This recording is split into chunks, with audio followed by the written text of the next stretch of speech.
বন্ধুরা welcome to my channel. এখন কথা বলবো IPL 25কে নিয়ে, যেখানে হাড্ডাহাড্ডি লড়াইয়ে দিল্লির কাছে 1 উইকেটে হার পন্থের লখনউয়ের।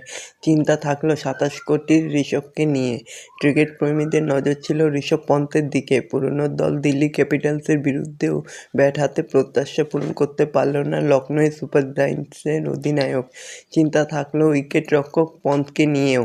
তো বন্ধুরা, এরকমই সব IPL-এর খবর প্রতিনিয়ত জানতে হলে চ্যানেলটিকে অতি শীঘ্র লাইক, কমেন্ট, সাবস্ক্রাইব করতে ভুলো না। আর বন্ধুদের মধ্যে প্রচুর পরিমাণে শেয়ার করে দাও, যাতে আমার 4000 ঘন্টা ওয়াচ টাইম খুব শীঘ্রই পূর্ণ হয়ে যায়। IPL-এর প্রথম ম্যাচে ব্যাট হাতে ব্যর্থ দেখা গেল ঋষভ পন্থকে। হাড্ডাহাড্ডি ম্যাচ, তার লখনউ সুপার জায়ান্টের কাছে হেরে গেল দিল্লি ক্যাপিটালসের কাছে।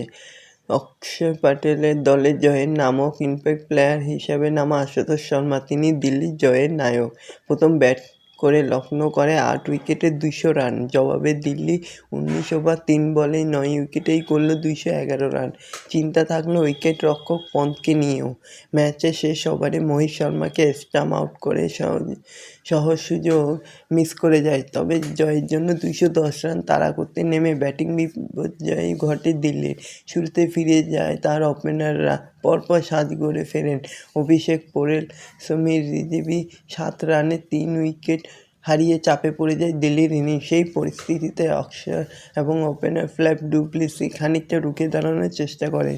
চতুর্থ উইকেটে অধিনায়ক ও সহ অধিনায়কের জুটিতে ওঠে 43 রান। তবে তারা দলকে ভালো জায়গায় নিয়ে যেতে পারলেন না।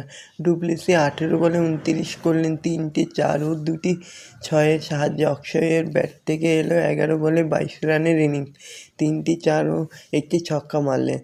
তো বন্ধুরা, এরকমই সব খেলার খবর প্রতিনিয়ত জানতে হলে চ্যানেলটিকে অতি শীঘ্র লাইক, কমেন্ট, সাবস্ক্রাইব করতে ভুলো না।